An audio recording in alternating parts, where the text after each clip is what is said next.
दोस्तों फिलीपींस के बाद में अब थाईलैंड और लाइन में खड़े हैं यूएई, इंडोनेशिया, वियतनाम और सऊदी अरेबिया। आखिर पूरी दुनिया के 17 देश अचानक से भारत की चौखट पर लाइन लगा करके ब्रह्मोस के लिए क्यों खड़े हैं? जो थाईलैंड सालों से चाइना के हथियार खरीदा करता था, जिसकी इकोनॉमी चाइना के दम पर चलती है, उसे अचानक से भारत के 3700 किलोमीटर प्रति घंटे की रफ्तार वाली इस ब्रह्मास्त्र की जरूरत क्यों आन पड़ी है? कैमरे के सामने बैंकॉक कह रहा है कि यह डील चाइना के खिलाफ नहीं है, तो फिर पर्दे के पीछे समंदर के अंदर ये किलर मिसाइल आखिर किसके लिए तैनात की जा रही है? क्या साउथ ईस्ट एशिया के अंदर कोई बहुत बड़ी जंग पक रही है, या फिर दोस्तों क्या सिर्फ इसलिए कि ब्रह्मोस दुनिया की सबसे तेज मिसाइल है? तो दोस्तों ऐसा बिल्कुल नहीं है। इसके पीछे समंदर का वो खौफनाक गेम ऑफ थ्रोन्स चल रहा है, जिसे मेन स्ट्रीम मीडिया आपको बता नहीं रहा है। दोस्तों चाइना वो देश जिसने रातों रात अमेरिका के सबसे घातक F-35 फाइटर जेट्स की हूबहू कॉपी बनाकर के अपना J-20 बना डाला, वो चाइना भारत की 30 करोड़ की लागत वाली इस ब्रह्मोस मिसाइल के सामने आखिर घुटने क्यों टेक दे रहा है?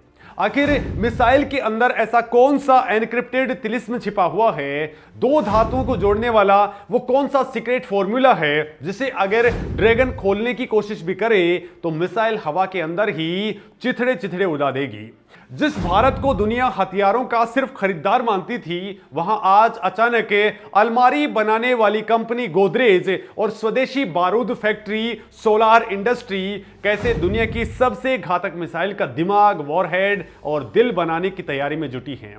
आखिर ब्रह्मोस ने कैसे इन प्राइवेट कंपनीज के साथ मिलकर के 13% स्वदेशी मिसाइल को 80% स्वदेशी मिसाइल बनाकर के एक ऐसा 40,000 करोड़ का इकोसिस्टम डेवलप कर दिया है, जो कभी 1300 करोड़ की लागत से तैयार हुआ था? और दोस्तों इसने रसिया को कैसे हैरान परेशान कर दिया है? नमस्कार दोस्तों, मेरा नाम है मुकेश और आज हम ब्रह्मोस मिसाइल के कैनिस्टर का वो सीक्रेट डिकोड करेंगे, जिससे सुनकर के चाइना से लेकर के अमेरिका तक की नींद उड़ी हुई है।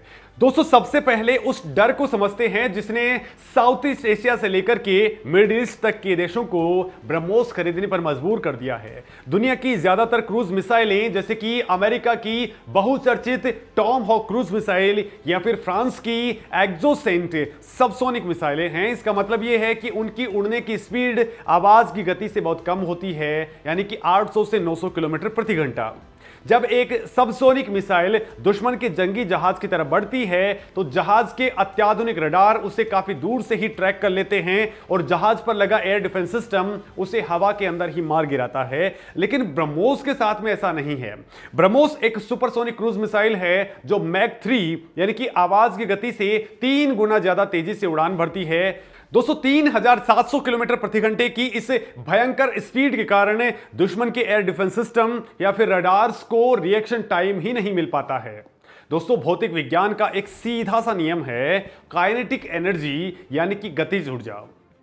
ब्रह्मोस का कुल वजन 3000 किलोग्राम है। जब इतना भारी पेलोड मैक 3 की प्रचंड स्पीड से अपने टारगेट की ओर टकराता है, तो उसके अंदर इतना भयंकर काइनेटिक एनर्जी प्रोड्यूस होती है कि अगर मिसाइल के आगे कोई बारूद या फिर वॉरहेड ना भी लगाया जाए, तो भी केवल इसके टकराने की प्रचंड गति से ही दुश्मन का एक विशालकाय अरबों डॉलर का युद्धपोत बीच से दो फाड़ हो जाएगा। दोस्तों दुश्मन के जहाजों पर मिसाइलों को टकराने के लिए क्लोज इन वेपन सिस्टम यानी कि CIWS लगे होते हैं। दोस्तों ये रडार गाइडेड गैटलिंग गन्स होती हैं, जो 1 मिनट के अंदर 4000 से लेकर के 6000 गोलियां दाग सकती हैं और इससे ये मिसाइल को छलनी कर देती हैं। दोस्तों अमेरिका के फेलेंक्स या फिर रसिया के AK-630 सिस्टम इसी तर्ज पर काम करते हैं, लेकिन ब्रह्मोस इन सभी प्रणालियों को जिस तरह से चकमा देती है, वो इंजीनियरिंग का एक खौफनाक चमत्कार है। जब ब्रह्मोस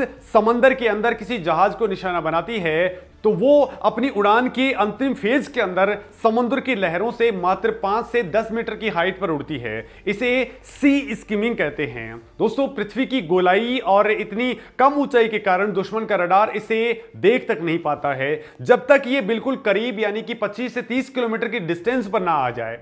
दोस्तों अपनी सुपरसोनिक स्पीड के कारण ये इतने करीब से लक्ष्य को बचने के लिए केवल 20 से 30 सेकंड का समय देती है। लेकिन दोस्तों असली खौफ इसके बाद में स्टार्ट होता है। दोस्तों टारगेट से टकराने से ठीक पहले टर्मिनल फेज के अंदर ब्रह्मोस सीधे टारगेट पर नहीं टकराती है, वो हवा के अंदर अंग्रेजी के एस आकार को बनाते हुए बेहद तेजी से अपनी दिशा बदल लेती है। इसे एस मनूवर कहा जाता है। दोस्तों मैक 3 की स्पीड पर अचानक से दाएं या फिर बाएं मुड़ने से दुश्मन के जहाज का कंप्यूटर ये कैलकुलेट ही नहीं कर पाता है कि अगले 1 सेकंड के अंदर या फिर माइक्रो सेकंड्स के अंदर ये मिसाइल कहां जाएगी। इससे पहले कि दुश्मन की मशीनें अपनी बंदूक की डायरेक्शन बदलें, ब्रह्मोस अपनी जगह बदल चुकी होती है। और दोस्तों फिर आता है मौत का गोता। जहाज से टकराने से ठीक पहले मिसाइल अचानक से हवा के अंदर ऊपर उठती है और फिर 90 डिग्री के बिल्कुल सीधे कोण से जहाज के डेक के ऊपर डीप डाइव लगाती है। जहाजों के रडार और बंदूकें आमतौर पर सामने की ओर से आ रहे खतरों से निपटने के लिए डिजाइन की जाती हैं। वो दोस्तों 90 डिग्री ऊपर की तरफ इतनी तेजी से फायर नहीं कर सकती है। दोस्तों जहाज की छत सबसे कम बख्तरबंद होती है और जब 3000 किलोग्राम की मिसाइल 90 डिग्री पर डेक को चीरते हुए अंदर घुसती है तो तबाही का मंजर क्या होता है इसका अंदाजा आप लगा सकते हैं। अब दोस्तों सवाल ये उठता है कि जो चाइना दुनिया भर के अंदर दूसरे देशों के वेपन्स की रिवर्स इंजीनियरिंग करने के लिए कुख्यात है, वो ब्रह्मोस की नकल क्यों नहीं कर पा रहा है। चाइना ने अमेरिका के F-35 फाइटर जेट की नकल करके J-20 बना लिया, कई रशियन वेपनरी की हूबहू कॉपी कर ली, लेकिन ब्रह्मोस के सामने बेबस क्यों हो जाता है। दोस्तों ब्रह्मोस एरोस्पेस के पूर्व सीईओ डॉक्टर सुधीर मिश्रा और कई डिफेंस एक्सपर्ट्स का बिल्कुल क्लियरली मानना है कि चाइना चाहकर के भी इसकी रिवर्स इंजीनियरिंग नहीं कर पाएगा। किसी भी मिसाइल का बाहरी ढांचा कॉपी कर पाना आसान हो सकता है, लेकिन असली जादू इसके दिमाग और इसके सॉफ्टवेयर के अंदर छुपा हुआ है। ब्रह्मोस के अंदर भारत का स्वदेशी रूप से विकसित G3OM नेविगेशन सिस्टम इस्तेमाल होता है, जो जीपीएस, ग्लोनास और भारत के अपने नेविक सैटेलाइट नेटवर्क से जुड़ा होता है। इस नेविगेशन सिस्टम का सॉफ्टवेयर कोड और एल्गोरिदम हाई स्तर के मिलिट्री ग्रेड एन्क्रिप्शन से लॉक होता है। अगर चाइना को एक साबुत ब्रह्मोस मिसाइल मिल भी जाए और वो इसके कंप्यूटर को हैक करने की कोशिश करे, तो भी बिना सही क्रिप्टोग्राफिक कीज के ये सिस्टम तुरंत अपना सारा डेटा नष्ट कर देगा। इसके अलावा दोस्तों टारगेट को अंतिम क्षणों के अंदर पहचानने वाला रडार सीकर डीआरडीओ द्वारा विकसित किया गया है। इसकी प्रोग्रामिंग इतनी जटिल है कि यह भीड़ भाड़ वाले इलाकों के अंदर भी सही इमारत या सही जहाज को पहचान सकता है। दोस्तों चाइना इसकी आर्टिफिशियल इंटेलिजेंस और लॉजिक को डिकोड नहीं कर सकता है, लेकिन सॉफ्टवेयर से भी बड़ी बाधा है मिसाइल का धातु विज्ञान यानी कि मेटलर्जी। दोस्तों ब्रह्मोस मैक 3 की भयंकर स्पीड से उड़ती है। इस गति के ऊपर हवा के घर्षण के कारण मिसाइल का बाहरी टेम्परेचर इतना ज्यादा बढ़ जाता है कि आमतौर पर धातुएं पिघल जाएं। दोस्तों मिसाइल को गर्मी से बचाने और हल्का रखने के लिए इसके अंदर एल्यूमिनियम अलॉय और स्टेनलेस स्टील का इस्तेमाल होता है। मिसाइल के अंदर एक बायोमेटेलिक एडेप्टर होता है। दो बिल्कुल अलग अलग टेम्परेचर्स के ऊपर पिघलने वाली धातुओं को जोड़ना इंजीनियरिंग की दुनिया का सबसे मुश्किल काम होता है। दोस्तों सामान्य तौर पर वेल्डिंग के अंदर इन्हें नहीं जोड़ा जा सकता है। इससे इम्पॉसिबल काम को मुमकिन किया है पुणे की एक कंपनी FWT यानी कि फ्रिक्शन वेल्डिंग टेक्नोलॉजीज ने। दोस्तों उन्होंने एक विशेष फ्रिक्शन वेल्डिंग टेक्नोलॉजी डेवलप की है। इसके अंदर आग का इस्तेमाल नहीं होता, बल्कि दो धातुओं को इतनी तेजी से आपस के अंदर रगड़ा जाता है कि घर्षण की गर्मी से वो आपस के अंदर पिघल करके जुड़ जाती हैं। दोस्तों FWT द्वारा की गई इस वेल्डिंग का रिजेक्शन रेट बिल्कुल 0% है। चाइना अगर मिसाइल को खोल करके देख भी ले तो उसे यह नहीं पता चलेगा कि इस वेल्डिंग के दौरान कितना दबाव, कितना तापमान और कितना सटीक समय इस्तेमाल किया गया था। बिना इस रेसिपी के अगर चाइना मिसाइल बनाएगा तो मैक 3 की स्पीड पर वो वेल्डिंग टूट जाएगी और मिसाइल खुद ही फट जाएगी। इसके साथ ही दोस्तों मिसाइल को सुपरसोनिक स्पीड प्रदान करने का काम इसका लिक्विड रैमजेट इंजन करता है, जिसे रसिया की कंपनी NPOM ने बनाया है। दोस्तों ramjet engine technology cold war के टाइम से ही रसिया का एक सबसे सुरक्षित रहस्य है। इसके अंदर कोई टरबाइन या फिर घूमने वाला पुर्जा नहीं होता है। दोस्तों ये हवा को भयंकर दबाव के साथ में अपने अंदर खींचता है और तरल ईंधन के साथ में मिलाकर के विस्फोट करता है।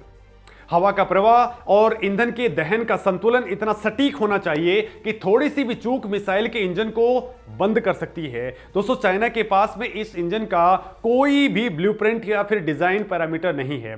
केवल इंजन के पुर्जों को देख करके उसके अंदर होने वाली भौतिक और रासायनिक प्रोसेस की नकल नहीं की जा सकती है। और सबसे बड़ी बात, जब ब्रह्मोस 90 डिग्री का एस मनूवर करती है तो दोस्तों इसके ढांचे के ऊपर भयंकर ग्रेविटेशनल फोर्स पड़ता है। इस दबाव को सहने के लिए मिसाइल के अंदर पुर्जों की प्लेसमेंट और सेंटर ऑफ ग्रेविटी का मिलीमीटर का स्तर तक सटीक होना जरूरी होता है। अगर चाइना बाहरी बनावट कॉपी भी कर ले तो एस मनूवर करते ही उसकी मिसाइल के टुकड़े टुकड़े हो जाएंगे।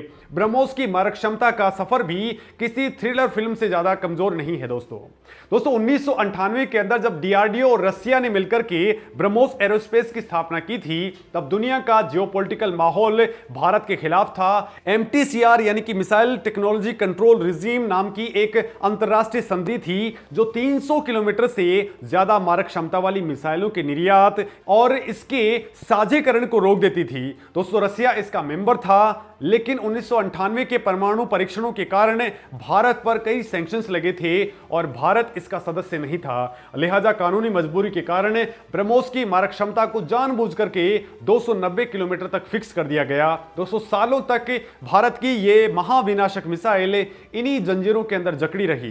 भारतीय सेनाओं को दुश्मन के इलाकों के अंदर बहुत गहराई तक डीप स्ट्राइक करने के लिए अधिक रेंज की आवश्यकता थी। और दोस्तों, फिर आया साल 2016 और भारत की कूटनीति का सबसे बड़ा यह मास्टर स्ट्रोक साबित हुआ।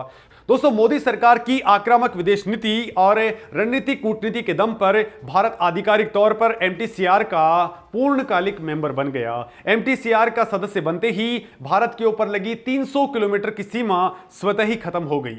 दोस्तों, अब वैज्ञानिकों के सामने चुनौती थी कि मिसाइल की रेंज को कैसे बढ़ाया जाए। अगर आकार बड़ा करते तो जंगी जहाजों के ट्यूब्स और फाइटर जेट्स के डिजाइन बदलने पड़ते, जो बहुत महंगा और समय लेने वाला काम था। भारतीय वैज्ञानिकों ने एक जादुई हैक यहां पर निकाला। उन्होंने मिसाइल के हार्डवेयर के अंदर कोई बदलाव नहीं किया, बल्कि इसके सॉफ्टवेयर और क्रूजिंग एल्टीट्यूड को चेंज कर डाला। दोस्तों, लिक्विड रैमजेट इंजन के सॉफ्टवेयर को ऐसे अपग्रेड किया गया कि वो ईंधन का अत्यधिक कुशलता के साथ में उपयोग करे।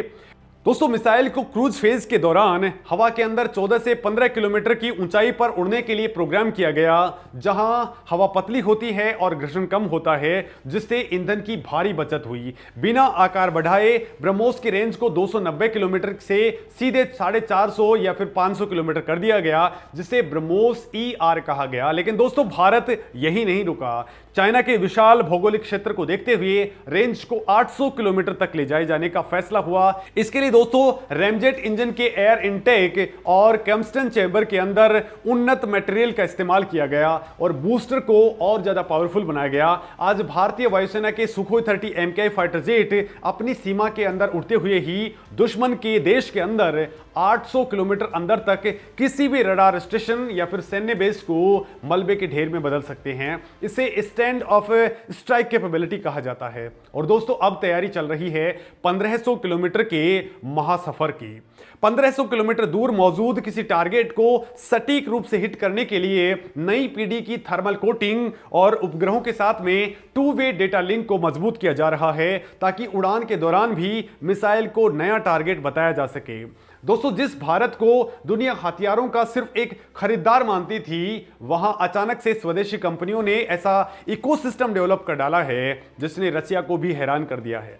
दोस्तों, ब्रह्मोस किसी एक सरकारी कारखाने के अंदर नहीं बनती है। डीआरडीओ ने एक कंसोर्टियम मॉडल अपनाया है जिसके अंदर 200 से ज्यादा प्राइवेट और सरकारी कंपनियां शामिल हैं। 2001 के अंदर ब्रह्मोस के अंदर भारतीय कलपुर्जों का हिस्सा केवल 13% था, जो आज बढ़कर के 80% को पार कर चुका है। दोस्तों, गोदरेज एरोस्पेस, जिसे आमतौर पर अलमारी बनाने वाली कंपनी समझा करते थे, वो भारत के एरोस्पेस क्षेत्र का एक बहुत बड़ा नाम है। गोदरेज ब्रह्मोस का एयरफ्रेम, मिसाइल के विंग्स और नोज केप बनाती है, जो मैक 3 की स्पीड पर भयंकर गर्मी और दबाव झेलते हैं। LNT यानी कि लार्सन एंड टूब्रो मिसाइल को फायर करने वाले लॉन्च सिस्टम बनाती है। नौसेना के युद्धपोतों के ऊपर लगने वाले वर्टिकल लॉन्च सिस्टम यानी कि VLS और थल सेना के 12 पहियों वाले मोबाइल ऑटोनोमस लॉन्चर यानी कि MAL ट्रक L&T ही डिजाइन करती है और उनको प्रोड्यूस करती है। चेन्नई की डेटा पैटर्न्स कंपनी मिसाइल का दिमाग यानी कि फायर कंट्रोल सिस्टम और चेकआउट इक्विपमेंट बनाती है, जो लॉन्च से ठीक पहले मिसाइल की पूरी हेल्थ रिपोर्ट को चेक करती है। दोस्तों, इस स्वदेशीकरण के अंदर सबसे बड़ी और ऐतिहासिक छलांग लगाई है नागपुर की सोलार इंडस्ट्री इंडिया लिमिटेड ने। दोस्तों, इस मिसाइल को हवा के अंदर उछालने वाला पहला सॉलिड प्रोपेलेंट बूस्टर पहले तो रसिया से आया करता था या फिर सरकारी ऑर्डिनेंस फैक्ट्रीज के अंदर बना करता था। DRDO ने इस जटिल बूस्टर को बनाने की टेक्नोलॉजी का हस्तांतरण सोलार इंडस्ट्रीज को कर डाला। आज सोलार इंडस्ट्रीज न केवल बूस्टर बना रही है बल्कि 200 से 300 किलोग्राम का उच्च शक्ति वाला पेनिट्रेशन वॉरहेड और ब्लास्ट फ्रेगमेंटेशन वॉरहेड भी बना रही है। दोस्तों, जब ये तैयार बूस्टर हैदराबाद के ब्रह्मोस इंटीग्रेशन कॉम्प्लेक्स के अंदर लाया जाता है तो दोस्तों उसे सीधे मुख्य मिसाइल के पीछे प्लग एंड प्ले व्यवस्था के तहत जोड़ दिया जाता है। दोस्तों, इसी प्राइवेट इकोसिस्टम की बदौलत ब्रह्मोस का मास प्रोडक्शन संभव हो पाया है और आज हम फिलीपींस जैसे देशों को समय पर मिसाइलें डिलीवर कर पा रहे हैं। ब्रह्मोस केवल एक उड़ने वाली मिसाइल नहीं है, ये अपने आप में एक संपूर्ण और स्वायत्त हथियार प्रणाली है। इस हथियार को सालों तक सुरक्षित रखने के लिए जीरो मेंटेनेंस वाला ट्रांसपोर्ट लॉन्च कैनिस्टर यानी कि TLC का इस्तेमाल होता है। यह कैनिस्टर एल्यूमिनियम और फाइबर ग्लास से बना एक हाईटेक ट्यूब होता है, जिसके अंदर मिसाइल को रख करके एयर टाइट सील कर दिया जाता है। अंदर की हवा निकाल करके उच्च दाब वाली सूखी नाइट्रोजन गैस यहां पर भर दी जाती है।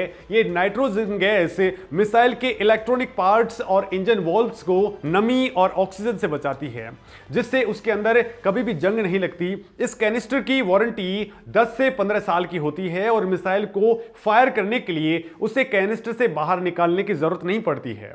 दोस्तों, इसके लॉन्चिंग के वक्त बूस्टर कैनिस्टर के अंदर ही इग्नाइट होता है और मिसाइल ढक्कन को फाड़ते हुए बाहर निकल जाती है। भारत के पास में उत्तरी और पूर्वी सीमाओं पर अंडरग्राउंड मिसाइल साइलोज और बंकर्स मौजूद हैं। कारवार, विशाखापट्टनम और मुंबई जैसे नेवल डिपोज के अंदर अत्याधुनिक क्लाइमेट कंट्रोल वातावरण के अंदर ब्रह्मोस के कैनिस्टर स्टोर किए जाते हैं, जो किसी भी वक्त युद्ध के लिए तैयार रहते हैं। दोस्तों, इस अजय हथियार के अर्थशास्त्र और दुनिया भर के अंदर इसकी भारी डिमांड को अगर आप देखेंगे तो अंतरराष्ट्रीय बाजार के अंदर ब्रह्मोस की कीमत लगभग 25 से 35 करोड़ रुपए यानी कि 3.5 मिलियन से लेकर के $5 मिलियन तक प्रति यूनिट बैठती है। अमेरिका की टॉम हॉक क्रूज मिसाइल की कीमत 2 से लेकर के $2.5 मिलियन आती है। वहीं फ्रांस की एक्सोसेट की कीमत लगभग 4 से लेकर के $4.5 मिलियन होती है। दोस्तों, कीमत में ये ब्रह्मोस के आसपास ही हैं, लेकिन मारक क्षमता के अंदर ब्रह्मोस के सामने कहीं भी नहीं ठहरती हैं, क्योंकि वो सब की सब सबसोनिक हैं। दोस्तों, ब्रह्मोस का कॉस्ट टू किल रेशियो दुनिया के अंदर सबसे बढ़िया है। $4 बिलियन की एक ब्रह्मोस $1 अरब के दुश्मन के युद्ध पोस्ट को हमेशा के लिए राख कर सकती है, दफन कर देती है पानी में। दोस्तों, इसी वैल्यू फॉर मनी और भारत की नो स्ट्रिंग अटैच्ड रक्षा कूटनीति के कारण छोटे देश बड़ी नौसेना बनाने के बजाय ब्रह्मोस की बैटरीज खरीद करके समंदर के बॉस बन रहे हैं। अमेरिका और चाइना जब हथियार बेचते हैं तो कई शर्तें थोपते हैं कि उनका इस्तेमाल कब और कहां करना है, लेकिन भारत अपने मित्र देशों को पूरी रणनीतिक आजादी के साथ में हथियार दे रहा है। फिलीपींस ने 2022 के अंदर $375 मिलियन का रक्षा सौदा किया था और 2024 से उसकी डिलीवरी भी स्टार्ट हो गई। वहीं 2026 में उसको ये सारी डिलीवरीज कर दी भी गई हैं। वहीं दोस्तों, इंडोनेशिया ने भी हाल ही के अंदर भारत के साथ में ब्रह्मोस खरीदने के लिए एक बहुत बड़े समझौते की घोषणा की है, जो लगभग $300 मिलियन का होने वाला है। वियतनाम के साथ भी भारत $629 मिलियन की तटीय रक्षा डील के ऊपर बातचीत कर रहा है। और दोस्तों, अब बात करते हैं थाईलैंड की, जो थाईलैंड चाइना के साथ में गहरे आर्थिक संबंध रखता है और जिसने हाल ही के अंदर कई चाइनीज मिलिट्री प्लेटफॉर्म्स भी खरीदे हैं। वो अचानक भारत की ब्रह्मोस का एंटी शिप वर्जन क्यों इवेल्युएट कर रहा है? तो दोस्तों, साउथ ईस्ट एशिया के देश अब तक रणनीतिक हेजिंग यानी कि स्ट्रैटेजिक हेजिंग की नीति अपनाए हुए थे। वो किसी एक सुपर पावर के पाले में पूरी तरह से नहीं जाना चाहते थे।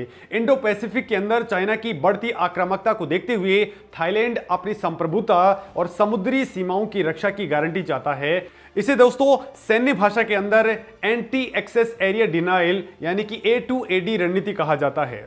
तट के ऊपर खड़ी ब्रह्मोस की 2 बैटरीज भी चाइना के विशालकाय एयरक्राफ्ट कैरियर को 400 किलोमीटर दूर रहने पर मजबूर कर सकती हैं। दोस्तों, बैंकॉक भले ही कह रहा हो कि ये चाइना के खिलाफ नहीं है, लेकिन कूटनीति की दुनिया के अंदर हथियार सिर्फ खरीदे नहीं जाते, उनके संदेश दिए जाते हैं।